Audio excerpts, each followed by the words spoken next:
Guys, today's topic may be a bit shocking. I believe that Bennett is getting worse in the meta of Genshin. Truthfully, I've been thinking about this for a while now, but just recently I've seen a growing sense of discomfort from people when it comes to using Bennett, so I gained more courage to actually make this video.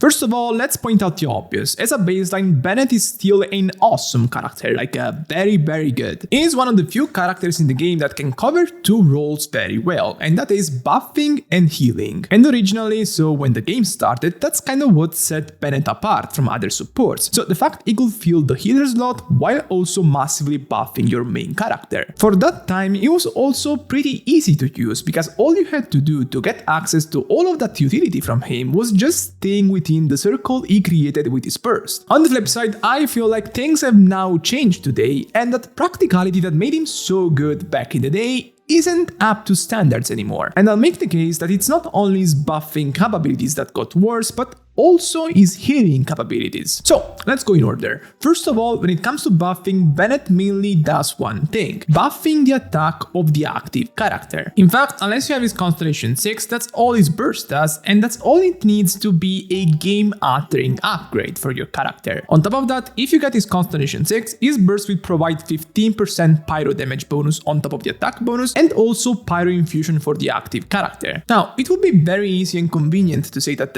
his main con is not buffing the non-attack scaling characters like Alhaitham, Nubilet. That's his main con, but that's kinda obvious. True, nowadays he basically doesn't buff half the damage dealing cast, and technically that's his main flaw, but that's not the main problem I have with him. My issue is that even when the active character is scaling off attack, his buffs can be kinda unreliable. As I mentioned earlier, in order to get the bonuses from his burst, you have to stay within the circle it creates. Even back in the day, for melee characters, this was kinda restrictive because it was not uncommon to have to go out of the circle to chase enemies. You see, usually when the stupid theory crafters, like me for example, calculate Bennett's impact on a team, we do it with the assumption that this buff will stay active on the main character for the entirety of its duration. This can be pretty realistic for ranged characters like Line, Yuimiya, Wanderer that don't have to move around in the room to chase opponents since they can hit them from afar. Meanwhile, characters like Navia have a lot of issues when it comes to Bennett buffs consistency, so assuming the Bennett teams are always the best for her is kind of reckless to me. In terms of damage ceiling, Bennett is the best teammate theoretically for Navia, but if you ask around, people kinda hate to play that Navia team outside of boss rooms, and I think that's kind of easy to understand why. Funnily enough, even from a calculation perspective, if I lower the uptime of Bennett's burst on Navia, then his impact on her teams massively falls down. And I mean, you don't need a Genshin scientist to figure this out. If you go out of Bennett's burst, then his impact becomes null. That's why personally, I like playing Navia with more sub-DPS based teams on multi-wave floors, so for example double Electro, double Hydro, because those teams are more versatile in terms of damage. In boss rooms, it's Bennett all the way, because usually they're pretty static, but there are also cases like Winat where the boss moves around and Bennett becomes kinda bad. The point is that his ease of use kinda fell off, at least compared to more recent supports. For example, you have Furina that buffs the entire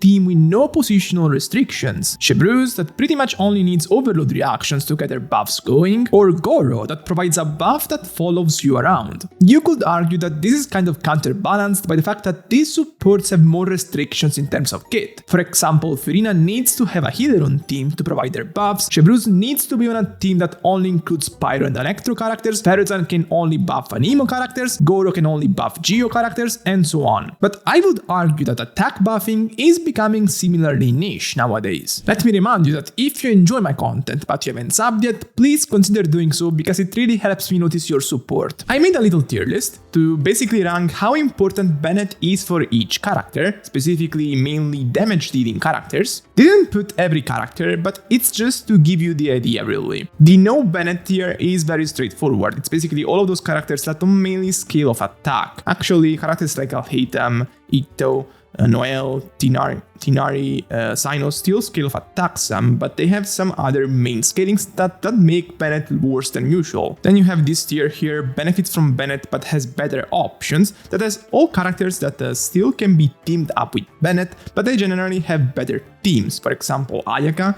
can be placed with Bennett on male teams or some hyper teams, but the straight freeze teams are generally her best. Same for Eula, she can be used with Bennett, but is better off with Mika now. Fischl on quicken teams. As opposed to the overload teams with Bennett, quicken teams are better for her. Shao now with Xianyun. Furina can be used with Bennett because Bennett can be a healer on her teams, but generally the team-wide healer teams for Furina are better. Then there is this tier here that is pretty interesting to me because I think Bennett is best in slot for these characters as of now. So for example, Raiden with the hyper teams at Constellation 2, the Shibrus teams, the Navia double pyro teams, the hyper teams, the Grizzly male teams with Bennett, Xiangling, Furina. Those are the best themes for these characters. But these are all melee characters that kind of struggle staying within Bennett's circle for the entirety of their windows, so I think if a similar level of support in terms of buffing comes out in the future without the same positional restrictions, they could become better. Pretty interestingly, all of these characters happen to have signatures that don't synergize too well with Bennett. So Engulfing Lightning for Raiden, Cash Flow for Grizzly, the Axe for Navia, they all provide massive attack buffs that don't synergize too well with all the attack buffs Bennett provides. So a different kind of support could also make their high investment options scale better and make them better overall. Then there is the highest tier that is basically those characters that will probably stay with Bennett in the future. It's mostly Pyro characters or characters that have other Pyro teammates on their team. That's because through the Pyro Resonance and the 15% damage bonus he provides at Constellation 6, his synergy with other Pyro characters is stronger than with other characters. Also, it goes deeper than that because, for example, Diluc, Jamming benefit from the Pyro Infusion he provides them at Constellation 6 for more consistent plunges. Line and Yuemiya are ranged characters that can stay within the circle very easily. Xiangling, Bennett is a nice battery for her and she also snapshots his buffs, so when it comes to teams where Xiangling is the main damage dealer, then Bennett becomes crucial. So for example, the Child International teams, Deia for the Monopyro teams, Klee for the Monopyro teams, and then Wanderer and Ganyu that are ranged characters, so they really benefit from Bennett on their main teams. So for example, Wanderer the hyper teams,